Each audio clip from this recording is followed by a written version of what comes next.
तर बघूयात हवामान माहिती पुढच्या 24 तासांची. आपल्या राज्यामध्ये जर बघितलं तर जे आहे सध्या आपल्याला वातावरणीय बदल मोठा पाहायला मिळत आहे.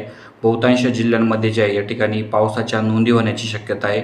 सध्या जर बघितलं तर जे आहे अरबी समुद्राकडून किनारपट्टीकडे जे वारे आहे त्यांचा स्पीड 45 ते 50 किलोमीटर प्रति तास या वेगाने वारे वाहत आहे. त्याचप्रमाणे जर बघितलं तर अतिउंचीवरील ढग आपल्याला पाहायला मिळत आहे. काही ठिकाणी काळे आणि पावसाचे ढग आपल्याला पाहायला मिळत आहे. मोठ्या प्रमाणात जर बघितलं तर जे आहे कंडेन्सेशन या ठिकाणी झालेलं आहे. दिवसभर आर्द्रता वाढलेली आहे, गरमीमध्ये वाढ झालेली आहे आणि आज दुपारी 2 वाजेनंतर महाराष्ट्राच्या जवळपास संपूर्ण भागामध्ये जे आहे पाऊस पडण्याची शक्यता आहे. आता काय होईल, संपूर्ण भाग म्हणजे भाग बदलत हा पाऊस होण्याची शक्यता आहे.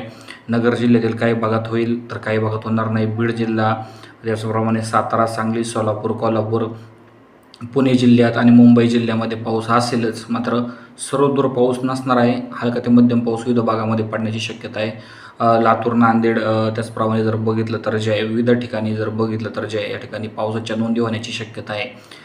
त्याचप्रमाणे नागपूर, भंडारा, गोंदिया, इकडं नाशिक, अमरावती, अकोला, जळगाव या भागामध्ये सुद्धा जे आहे पावसाची शक्यता आपल्याला पाहायला मिळणार आहे.